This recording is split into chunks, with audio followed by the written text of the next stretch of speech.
बिस्मिल्लाहिर्रहमानिर्रहीम। अस्सलामुअलैकुम। मैं हूं असद और आप देख रहे हैं असद इलेक्ट्रिकल। तो लास्ट वीडियोस में हमने लेड एसिड बैटरी पर काफ़ी बात कर ली है। अब कुछ चीज़ें रह गई हैं जो क्लियर करना ज़रूरी हैं। तो लेड एसिड बैटरी की जब भी बात होती है तो उसमें एक चीज़ आती है, उसको हम कहते हैं स्पेसिफ़िक ग्रेविटी। तो लेड एसिड बैटरी की स्पेसिफ़िक ग्रेविटी क्या होती है, इसको समझने के लिए आपको थोड़ा सा तवज्जो देनी होगी। सबसे पहले हमें समझना होगा डेंसिटी यानी कि कसाफ़त। डेंसिटी की डेफिनेशन है कि मास पर यूनिट वॉल्यूम, यानी किसी भी लिक्विड या किसी भी सॉलिड चीज़ की डेंसिटी मालूम करने का तरीका ये होता है कि उसका जो मास है यानी वज़न है वो डिवाइड होता है वॉल्यूम से यानी हजम से। तो हमें जो रिज़ल्ट में मिलती है वो डेंसिटी होती है उस चीज़ की, यानी कि कसाफ़त। तो अब हर मटेरियल की, चाहे वो लिक्विड हो या सॉलिड हो, उसकी डेंसिटी अलग होती है और उसको अलग से डिफ़ाइन करना मुश्किल होता है। इसीलिए इसके लिए एक स्टैंडर्ड बनाया गया है और उस स्टैंडर्ड में हमने जो लिया है जिस चीज़ को, वो है प्योर वाटर यानी कि खालिस पानी। तो सबसे पहले खालिस पानी की डेंसिटी समझ लेंगे किस तरह हासिल होती है। इसका जो स्टैंडर्ड है, जो मेयार बनाया गया है, वो ये है कि weight of 1 millilitre pure water at 4 Celsius. तो इसका क्या मतलब है कि 1 मिलीलीटर का प्योर वाटर यानी कि खालिस पानी जब 4 सेंटीग्रेड पर होगा तो उसको हम कहेंगे कि वो 1 क्यूबिक सेंटीमीटर है, यानी कि 1 मिलीलीटर है। तो इसकी वैल्यू 1 आती है।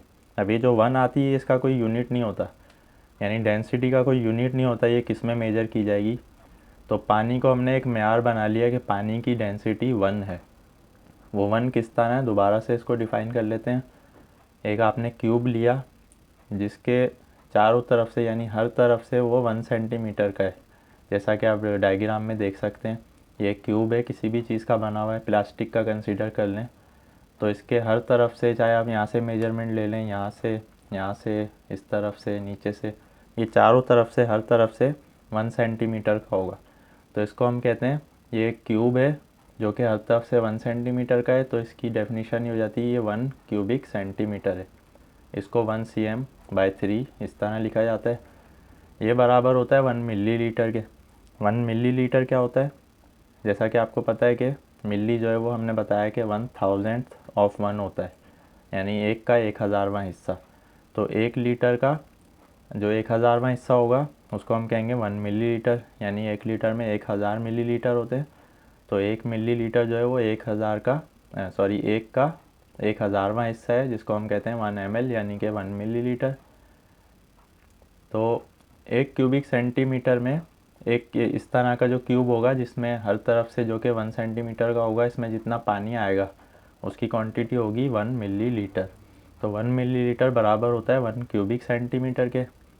तो इतनी गुंजाइश के पानी को, जो कि प्योर वाटर है ना कि टैप वाटर, खालिस पानी, 4 सेंटीग्रेड पर जब रखा जाएगा तो उसकी जो डेंसिटी आएगी वो आएगी 1।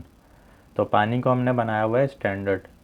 अब किसी भी चीज़ की, चाहे वो लिक्विड हो या सॉलिड हो, किसी भी चीज़ की हमें डेंसिटी मालूम करनी है तो उसको पानी के मेयार पर देखा जाएगा कि वो पानी से कितने गुना भारी है या पानी से कितने गुना हल्की है। तो इस तरह उसकी डेंसिटी को हम पानी के मुताबिक परखेंगे। तो मिसाल के तौर पर हम यहाँ पे कुछ लिक्विड्स और कुछ सॉलिड्स की आपको डेंसिटी बता देते हैं। तो आप देख सकते हैं कि हमने यहाँ पे 4 चीज़ों की डेंसिटी लिखी है, यानी कि मिल्क, आइस, आयरन और एलुमिनियम। इनमें से 2 लिक्विड हैं, या बल्कि आप ये कह सकते हैं 1 लिक्विड है, 3 सॉलिड हैं। तो जो दूध होता है, मिल्क होता है, उसकी डेंसिटी 1.056 होती है। तो इसका क्या मतलब है कि ये पानी से थोड़ा सा भारी होता है, इसीलिए इसकी डेंसिटी पानी के मुकाबले में थोड़ी सी ज़्यादा होती है। यानी पानी, हमने 1 जो है वो पानी को मेयार बनाया हुआ है। अब कोई भी चीज़ 1 से ज़्यादा होगी तो इसका मतलब वो पानी से भारी है, उसकी डेंसिटी। और जो चीज़ हल्की होगी पानी से, उसकी 1 से कम हो जाएगी। जैसा कि आइस की आप देख सकते हैं कि 0.92 है, यानी कि बर्फ़ जो है वो, उसकी डेंसिटी पानी के मुकाबले में थोड़ी कम होती है, दूध की थोड़ी सी ज़्यादा होती है। अब पानी को ही मेयार बनाते हुए हमने सॉलिड्स को भी इसी तरह मुकर्रर किया हुआ है। तो जो आयरन है यानी लोहा है, वो पानी से 7.8 गुना ज़्यादा भारी होती है उसकी डेंसिटी। तो आयरन की 7.8 है, एलुमिनियम की 2.7 है। इसी तरह आप जो है पूरी लिस्ट देख सकते हैं। तो कोई भी सॉलिड या कोई भी लिक्विड होगा उसकी जो भी डेंसिटी होगी उसका मतलब ये होगा कि ये पानी से कितने गुना भारी है या पानी से कितना हल्का है। तो आयरन लोहा पानी से 7.8 गुना भारी होता है, एल्युमिनियम 2.7, आइस जो है वो थोड़ी सी हल्की होती है, मिल्क थोड़ा सा भारी होता है। तो ये सब पानी के म्यार पर डेंसिटी को मेजर किया जाता है। इसको मेजर करने का कोई यूनिट नहीं होता, ये खाली नंबर्स होते हैं जैसा कि हमने बता दिया है। तो यहाँ तक अगर क्लियर है तो अब हम आगे बढ़ते हैं। तो अगर तो आपको याद होगा कि हमने बताया था कि लेड एसिड बैटरी या सेल में जो इलेक्ट्रोलाइट डाला जाता है वो दो चीज़ों पर मुश्तमिल होता है, यानी कि खालिस पानी और गंधक का तेज़ाब, जिसको हम सल्फ्यूरिक एसिड और प्योर वाटर कहते हैं। तो यहाँ पर प्योर वाटर की डेंसिटी 1 कंसीडर की जाती है। सल्फ्यूरिक एसिड की जो डेंसिटी है वो 1.3 है, 1.300 ले लें इसको। तो इसका क्या मतलब होगा कि सल्फ्यूरिक एसिड पानी से इतना भारी होता है, यानी 1.3 गुना भारी होता है। पानी की जो प्योर वाटर की डेंसिटी है वो है 1। अच्छा, यहाँ पर ये चीज़ ध्यान में रखनी है, टैप वाटर नहीं है, जैसा कि हमने पहले बता चुके हैं हम कि टैप वाटर और प्योर वाटर में क्या फ़र्क होता है वो आप पिछली वीडियो में देख सकते हैं, जिस पर हमने लेड एसिड के सेल पे बात की थी।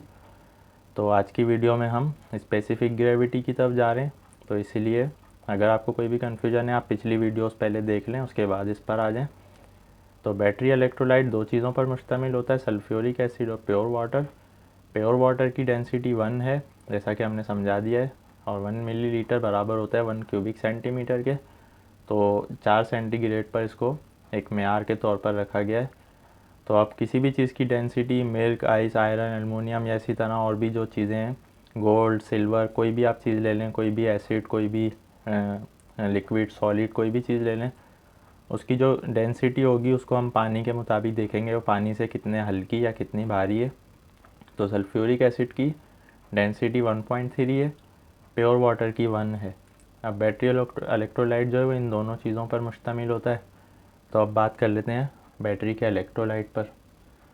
तो पिछली वीडियोस में हमने ये भी बताया था कि इलेक्ट्रोलाइट इस तरह बनाया जाता है कि उसमें 1:3 का रेशो होता है, यानी कि अगर एक हिस्सा जो है सल्फ्यूरिक एसिड है तो 3 हिस्से पानी होगा।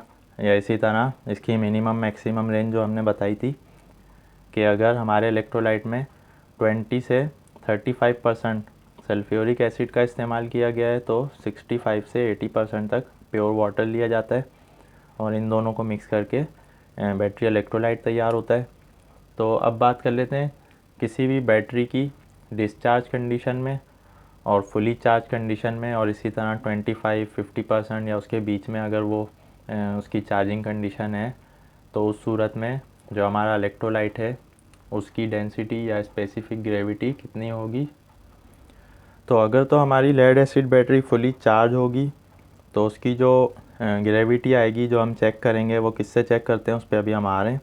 तो उसकी वैल्यू होगी 1.265 से लेकर 1.275 तक। और अगर तो बैटरी फुली डिस्चार्ज हो गई है तो उसकी जो ग्रेविटी होगी उसकी वैल्यू आएगी 100 से लेकर 1.20 इसके अराउंड में।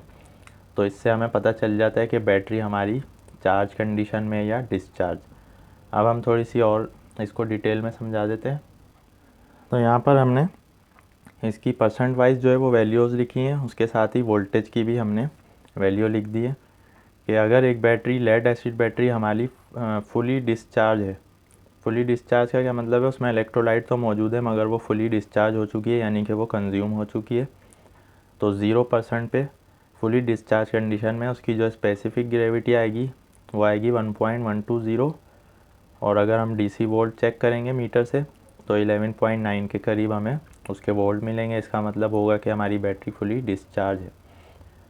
अगर बैटरी 25% चार्ज होगी तो जो ग्रेविटी हमारे पास आएगी वो आएगी 1.155 के अराउंड, और वोल्ट हमारे पास होंगे 12।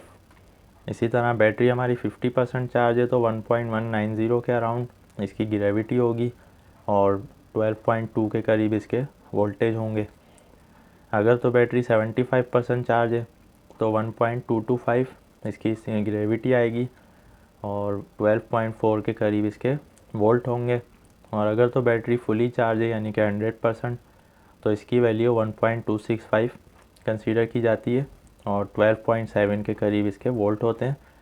तो वोल्टेज तो हम डीसी मीटर से चेक कर सकते हैं, लेकिन बाज़ दफ़ा ऐसा होता है कि वोल्टेज से हमें बैटरी की चार्जिंग कंडीशन का सही से अंदाज़ा नहीं हो पाता। उसके लिए हमें इसकी स्पेसिफ़िक ग्रेविटी चेक करनी होती है, जिसकी वैल्यूज़ हमने यहाँ बता दी हैं। तो अब हम आ जाते हैं कि ग्रेविटी चेक कैसे की जाती है और इसका चेक करने का जो टूल है वो क्या होता है। तो जैसा कि आप डायग्राम में देख सकते हैं कि ये एक हाइड्रोमीटर होता है, जिससे हम किसी भी बैटरी की स्पेसिफ़िक ग्रेविटी को चेक करते हैं।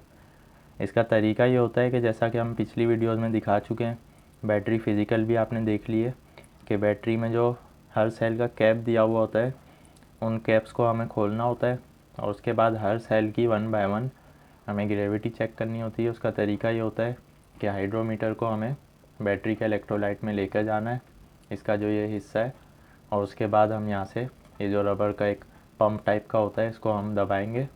तो उसके बाद इसका जो इलेक्ट्रोलाइट है वो इसमें आ जाएगा और उसके बाद इसमें एक फ्लोटिंग स्विच होता है, वो तैरने लगेगा। तो उस पर जो इंडिकेटर दिया हुआ होता है वो हमें देखना है कि वो किस रीडिंग से मैच हो रहा है। तो नॉर्मली जो हमारा हाइड्रोमीटर होता है, इसको ग्रेविटी टेस्टर भी कह सकते हैं, हाइड्रोमीटर इसका असल नाम है।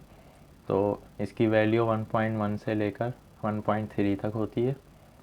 तो अगर तो हमारी वैल्यू 1 पे आ रही है, यानी कि बिल्कुल नीचे की तरफ, तो इसका मतलब है कि ये बैटरी फुली डिस्चार्ज कंडीशन में है और इसका जो एसिड है, सल्फ्यूरिक एसिड, वो सेल्स पर चिपक चुका है हमारी प्लेट्स पर, और ख़ाली पानी जो है वो बैटरी के अंदर रह गया है, क्योंकि 1 के करीब जितनी आएगी तो वो खालिस पानी होगा। अगर तो हमारी ग्रेविटी बहुत ज़्यादा हाई आ रही है, यानी कि 1.300 के करीब, तो इसका क्या मतलब है कि इसमें पानी की कमी हो चुकी है, सल्फ्यूरिक एसिड ज़्यादा हो चुका है। तो ये दोनों सूरतों में ही एबनॉर्मल कंसीडर की जाती है। तो सही वैल्यू एक फुली चार्ज बैटरी की क्या आनी चाहिए, जैसा कि हमने बताया कि 100% चार्ज पर स्पेसिफिक ग्रेविटी जो होगी बैटरी की वो 1.265 आएगी, यानी कि इस तरफ। तो 1.265 या 1.250 या 1.270 या 1.275 इसके करीब जो वैल्यू होगी, उसका मतलब ये होगा कि हमारी बैटरी 90 to 100% चार्ज है। और अगर तो बैटरी 50% चार्ज है, तो जैसा कि हमने बताया 1.190 के करीब होगी इसकी वैल्यू। तो इस तरह हम हाइड्रोमीटर से किसी भी बैटरी की ग्रेविटी बआसानी चेक कर सकते हैं। तो ये इजीली इसको चेक किया जा सकता है। बैटरी शॉप्स पे आपने अक्सर ये देखे होंगे हाइड्रोमीटर्स। तो किसी भी बैटरी को चेक करने के लिए कि वो कितनी चार्ज कंडीशन में है, कितनी डिस्चार्ज, दो तरीके होते हैं। एक तो ये कि आपके पास डीसी वोल्ट मीटर हो, जिससे आप उसके वोल्ट मेजर कर सकें, और इसके साथ ही दूसरा जो सही तरीका है वो है इसकी ग्रेविटी चेक करने का, जिसके लिए हम हाइड्रोमीटर का इस्तेमाल करते हैं, जो कि इस तरह का होता है। ये शीशे का ट्यूब होती है एक, इसमें ऊपर एक पंप सा दिया हुआ होता है इन्होंने दबाने का, नीचे इसमें एक रबर की पाइप होता है जो कि इलेक्ट्रोलाइट को अपनी तरफ सक करता है। उसके बाद ये रीडिंग हमें गिलास पे नज़र आने लगती है, ये सारी लिखी हुई होती है यहाँ पे। बिल्कुल इसी तरह जिस तरह आप थर्मोमीटर से टेम्परेचर चेक करते हैं, बिल्कुल इसी तरह इस पर आप किसी भी बैटरी की ग्रेविटी चेक कर सकते हैं। तो उम्मीद है कि आपको स्पेसिफिक ग्रेविटी का क्लियर हो गया होगा। इलेक्ट्रोलाइट किस तरह बनाया जाता है ये भी हमने बता दिया कि सल्फ्यूरिक एसिड और प्योर वाटर का मिक्सचर जो है वो इलेक्ट्रोलाइट कहलाता है। उसका रेशो सल्फ्यूरिक एसिड का रेशो 20 से 35% होना चाहिए। प्योर वाटर इसमें 65 से 80% होना चाहिए। और इस तरह इसकी चार्ट है जो कि आप देख सकते हैं कितने वोल्ट कितनी चार्ज कंडीशन में बैटरी के दिखाती है, मीटर पे आते हैं, और उसके साथ ही उसकी ग्रेविटी कितनी होती है। तो आज की वीडियो के हवाले से आपका कोई भी क्वेश्चन है आप कमेंट्स में पूछ सकते हैं। वीडियो पसंद आने की सूरत में लाइक करें। नेक्स्ट वीडियो तक के लिए इजाज़त दीजिए। अल्लाह हाफिज़।